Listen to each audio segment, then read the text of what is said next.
Well, good morning. So, if you study kind of World War II, Korean War history at all, especially naval history, the aircraft carrier was not the dominant ship. It is now. We watch the news now, and it's like the Gerald Ford that was gone for almost a year, came back home, and how this is basically a floating city that can tackle entire countries on itself. That was not the dominant ship of the time. The dominant ship of the time was the battleship, with these guns that can shoot these huge, like almost car-sized projectiles miles. And in the 1950s, a journalist named Frank Koch was on a naval battleship, just reporting on it as it was out not far from San Francisco, just doing some training. And it was dark and weather wasn't good, and it is moving through this area, and the lookout in the distance sees a flashing light. It is being signaled. And the captain tells the signalman to flash back. We are on a collision course, and we advise you change your course 20 degrees. And a reply comes back. Advisable that you change your course 20 degrees. Now, remember, battleship, he doesn't move. This is now lake weather. Any of you that have been on the lake? The first rule my dad taught me on the lake was, whoever's the bigger boat gets to keep going straight. Jet ski moves, houseboat goes.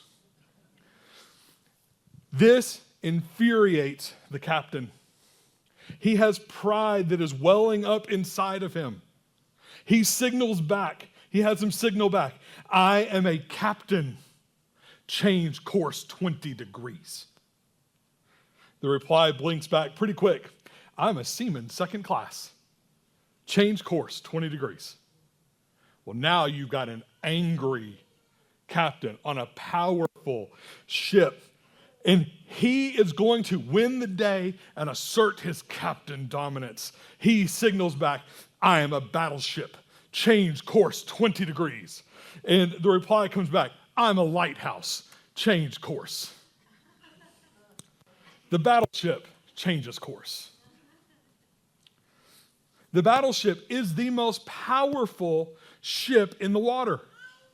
Nobody wants to come across it. It is not going to defeat the land. The land holds the power and the authority. It did so and didn't have to flex and stand up and go, look at me, I'm the land. The captain knew it. Had the ship stayed on course, it is a catastrophic result. The lighthouse showed no arrogance. It was not petty.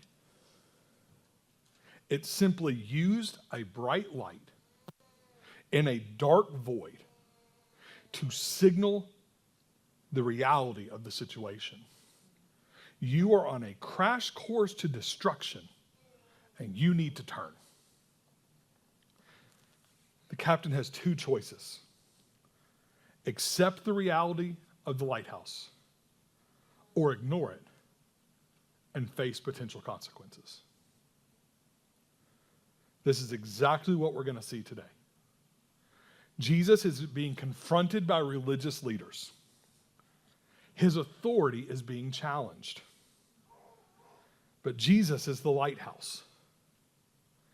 He uses the light of truth to expose the dangerous trajectory of their unbelief.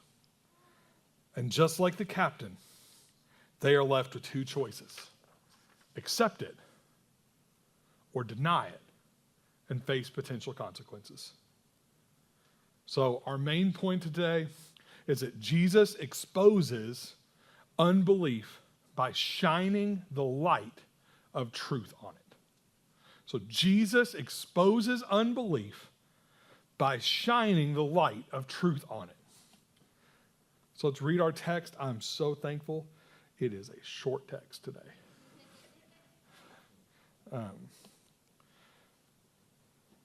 They came again to Jerusalem. As he was walking in the temple, the chief priests, the scribes, and the elders came and asked him, "By what authority are you doing these things? Who gave you this authority to do these things?" And Jesus said to them, "I will ask you one question, then answer me, and I will tell you by what authority I do these things. Was John's baptism from heaven or of human origin? Answer me." And they discussed it among themselves. "If we say from heaven," he will say, "then why don't you believe him? But if we say of human origin," they were afraid of the crowd because everyone thought that John was truly a prophet. So they answered Jesus, "We do not know." And Jesus said to them, "Neither will I tell you by what authority I do these things." I love these moments when Jesus speaks like this, where he is just so tired of the junk. And he is just like, I'm going to get, as Tim said earlier this morning, I'm going to get snarky with you for a second. And I'm just going to be who I am.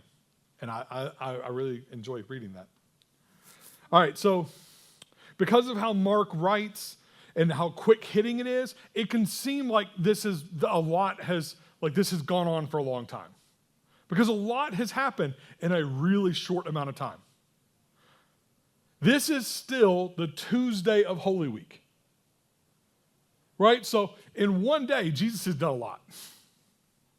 And so Jesus has come up. He is a handful of hours from being betrayed.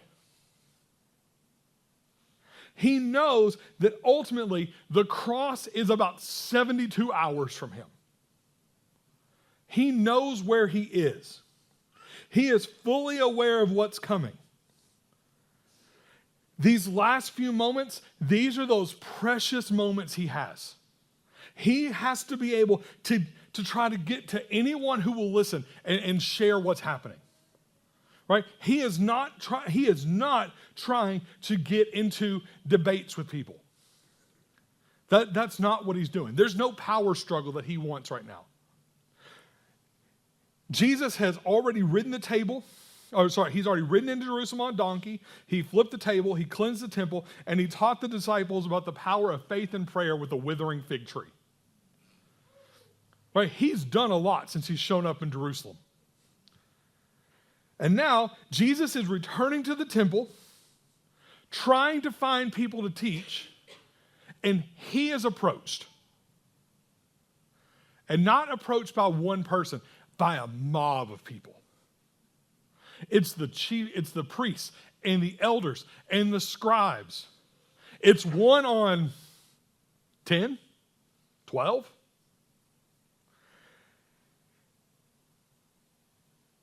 And we're ready for conflict. Jesus knows that in a few days, the temple is going to fundamentally change. The veil is about to be torn from top to bottom. God's people will no longer need a human priest or a stone building.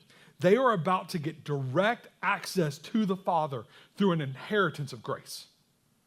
He knows what's coming. But the temple leaders, they don't want that. One, they don't know what's coming. But also, they don't want change. They've been monitoring Jesus. They've been trailing him on his journey, questioning him. Go back sometime this week and read the first 11 chapters of Mark. There are temple leaders in almost every chapter. All the way back in Mark 2, Jesus heals a paralyzed man, and the scribes are sitting there questioning him. Why does he speak like this? He's blaspheming. Who can forgive sins but God alone? And remember, all of that was inside their heart. Jesus answered their questions that they had inside of themselves out loud. That wasn't enough. I would think that might be enough, but I'm also hard-headed. Jesus perceived in his spirit what they were thinking and confronting them. And in Mark 11, they are just outright, boldly going to confront him.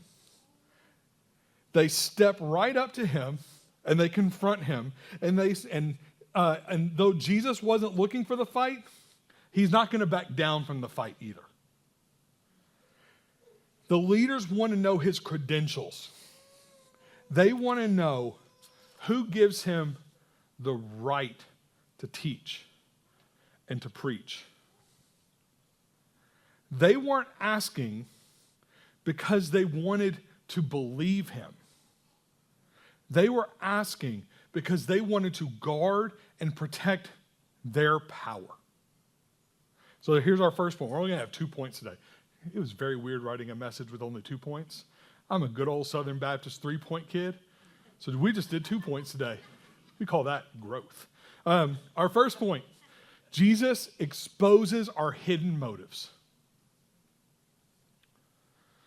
On the surface, these questions are really good questions. In fact, these are questions that every church leadership, every church member should ask. We should want to know when somebody applies to a job, if somebody comes to preach, we should want to know who's giving you the authority. Are you seeking this because God has laid this calling on you? Or are you doing this because you want to be uplifted? We should want to know those questions. When you don't ask those questions properly, disaster can happen inside churches. Disaster can. Those questions, the questions of authority, the questions of credentials, those sorts of things, it's how we protect the church from false teachers. On its surface, it makes total sense why the leaders would ask those questions. And if you notice, Jesus doesn't challenge the question. He challenges the intention behind the question. I have no problem when my kids ask me a why question. Why are we doing this? I have no problem with that question. I have a problem when they ask that question because they're trying to get out of doing something. Right? Like the why is not what you're asking. You're asking it for this reason over here. And that's what Jesus is getting at. Jesus is fully aware that this interrogation that they're going through, it's not theological. It's a heart issue. These are powerful men who love being powerful men. They took immense pride in how the community viewed them. They loved the prestige of the robes. They had the best seats in the synagogue. They have control that they get to exert over everyday people. Some of them have grown financially incredibly wealthy. They have used the temple as a corrupt marketplace, and they have taken advantage of some of the people that they were called to watch over. When Jesus flipped the tables, he threatens their wallets and their reputations. So out of anger, they push back. In modern terms, they walk up to Jesus, they fold their arms, and they say, "Who do you think you are?"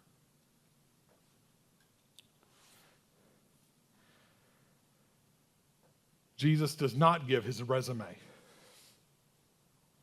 He does not say, "Well, let me tell you who I am," and list the full genealogy. He does not go, "Here's the Old Testament that you know, that you've memorized. Here's how I fit the mold of the Messiah." He doesn't do that. He simply gives them a mirror. He questions their motives. He makes them look at what parts of their lives that have authority over them. Why were they afraid of his authority? Was it because they were worried he was a false teacher? Probably not. I mean, they had already seen him heal the sick. They'd heard him teach with astonishing wisdom. I mean, he 7 when he taught in the temple? And people were like, well, that guy's got it. Right? I mean, one of their own peers, Jairus, had watched Jesus raise his daughter from the dead, and Jairus fell at Jesus' feet and worshiped. Jairus, who was part of the group, leaves the group. The evidence is overwhelming. Jesus is either the Son of Man or crazy. There's nothing in the middle. He was either the king or he was a heretic. You can't be neutral. But to acknowledge his authority meant that they had to surrender their own. This isn't an intellectual problem. These are smart guys. This is a sin problem. This is a pride issue.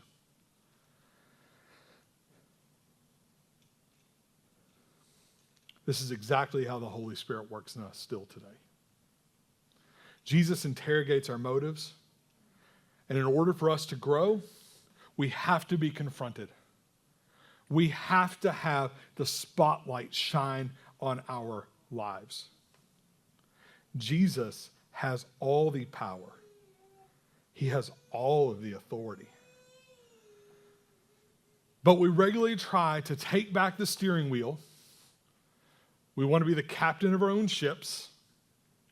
And when we do that, the Holy Spirit shines a light on us and says, why are you doing it? What are you trying to protect? What part of your life are you refusing to surrender to me? If you're like me, it is almost always the same thing over and over and over again that I grab for the wheel. I am perfectly fine to surrender some things. In fact, there's some stuff I just don't like, and I'm like, Jesus, you can have this one. Oh, I don't like, but this one's mine. And then I give it up, and then I take it back. Which leads us to point 2. Jesus demands total surrender, not cultural convenience.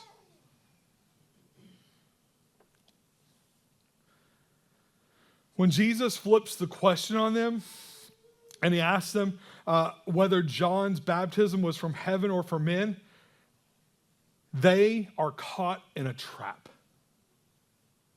The beauty of Jesus, if you just think about it as like logic, like someone who just likes to argue logic, is often these religious leaders, they come in and they try to wedge Jesus into this unanswerable question.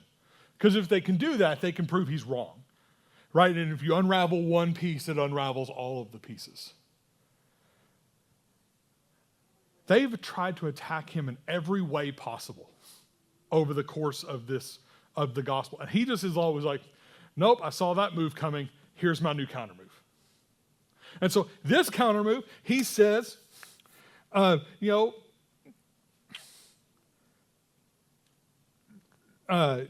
is it from man or is it from heaven? And they don't know what to do. They don't look to heaven and say, God, what is true? Instead, they huddle up in a corner and go, what do you guys got? What do you have? Which is it?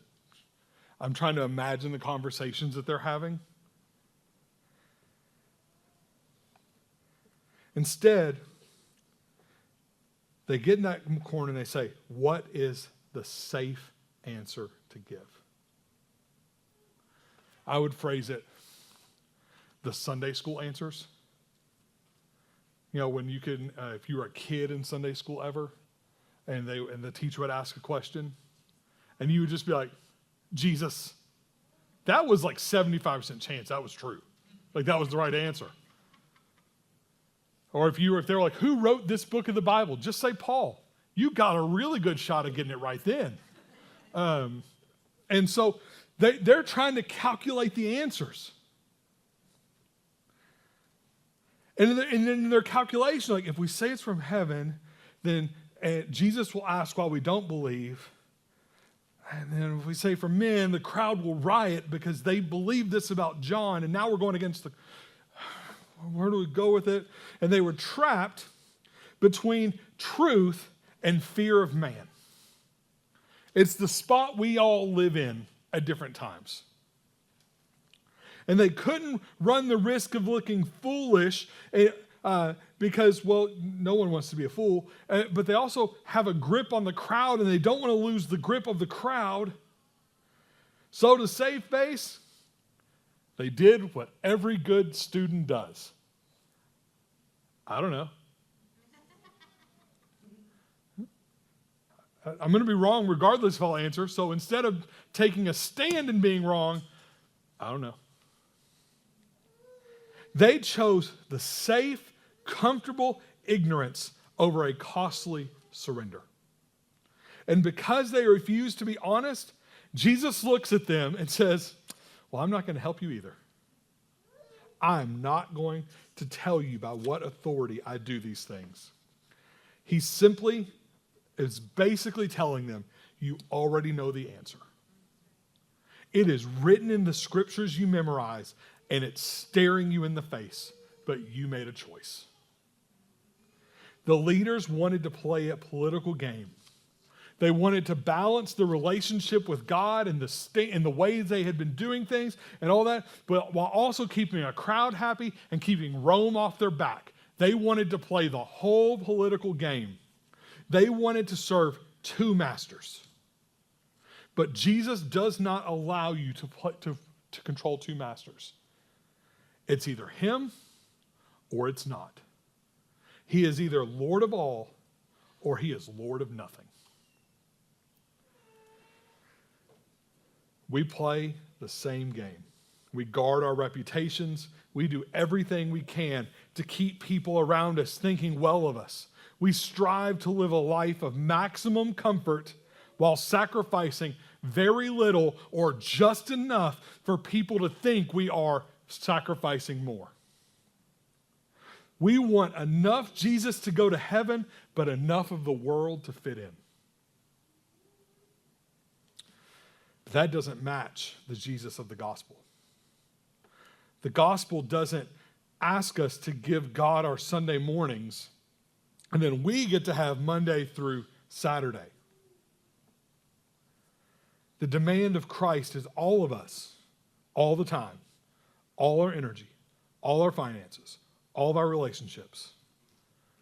It requires us to stand upright when the world is drifting the other way.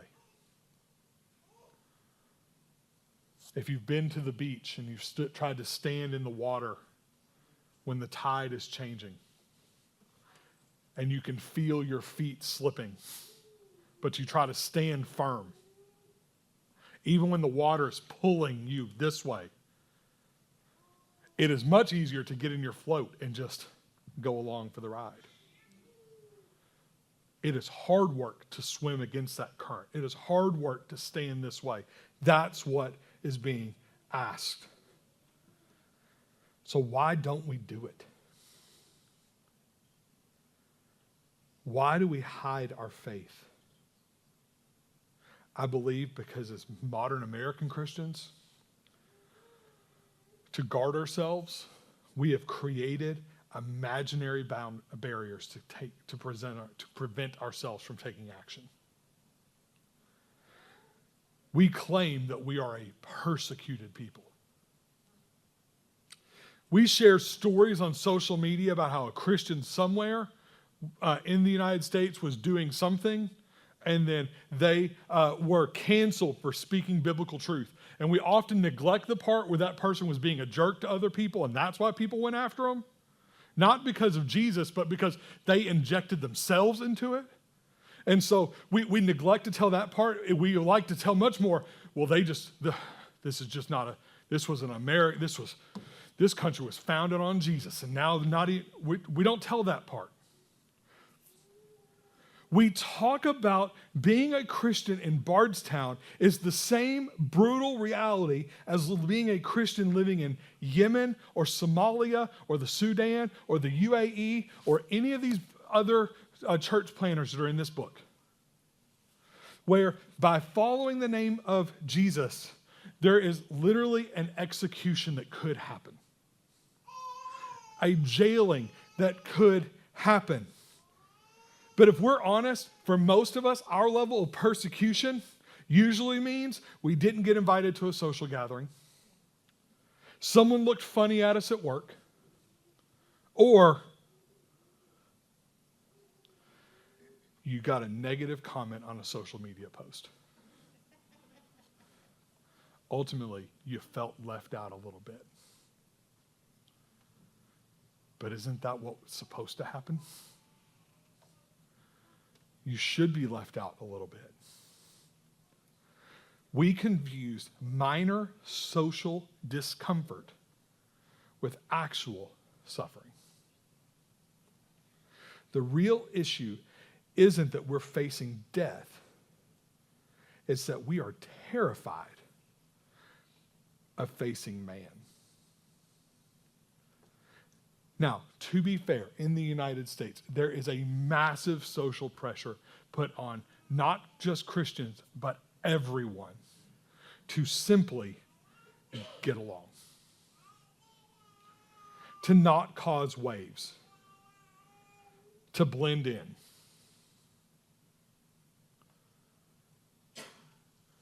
That is very true. And in many cases, right, the louder the voice of injustice or perceived voice of injustice, the more people get protective of that group. But it is very hard to stand and say that we are a persecuted group when you look at the data, 75% of the United States claims to be Christian. A persecuted majority. Nelson County, 90% of Nelson County, so there's 42,000 people in Nelson County, so 90% would claim Christianity as their religion. But less than 10% will be in a Bible-believing church this morning. And because of a fear of man and an internal tug of war between what we know to do is right and what we want people to think of us, we won't talk to the other 9 people and say, would you come sit in would you sacrifice an hour and come with me?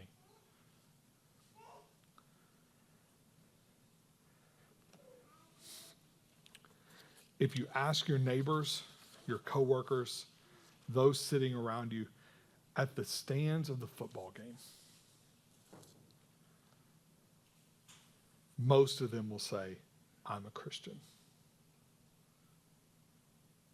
But because we don't go talk to them,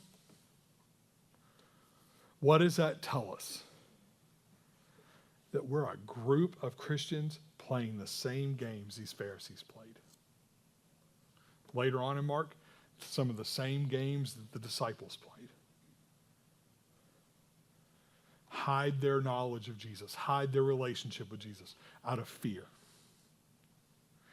They identify with a religion culturally because it's convenient. But there is no sign of actual surrender to the king. They want the identity, but they don't want the sacrifice. This is the question I believe Jesus is asking. Are you living in a way that shows people what a surrendered life looks like? Or are you just changing your colors like a chameleon to fit in?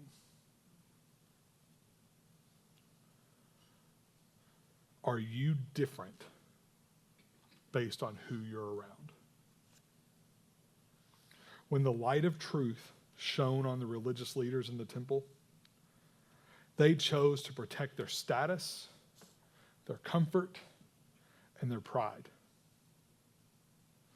And a few days later, That choice led them to a sham of a trial where they were going to eliminate Jesus once and for all. But to counter that, when the light of truth shone on Jairus, he sacrificed his status as a ruler and he fell at the feet of his Messiah. You cannot remain neutral to Jesus. Jesus is the lighthouse and he is shining light. His is a light of truth. And once you see the light shine, you're left with your choices.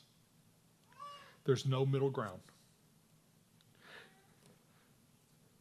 You can't try to manage crowds and keep up appearances and live for cultural convenience. The world around us doesn't need a watered down, blending in version of us. What they need is Jesus. They need a church filled with a people that reflect his light by living a life of radical, uncompromising faith. So will you try to fit into the crowd? Or will you bow at the feet of the King? If you're a believer and you have sacrificed yourself for the King, it's to be on guard for what is there. What is starting to raise up? What do you need to attack? What do you need to take to him? If you've never sacrificed yourself for Jesus, you've never gone to him and knelt at his feet, what is preventing you from doing that?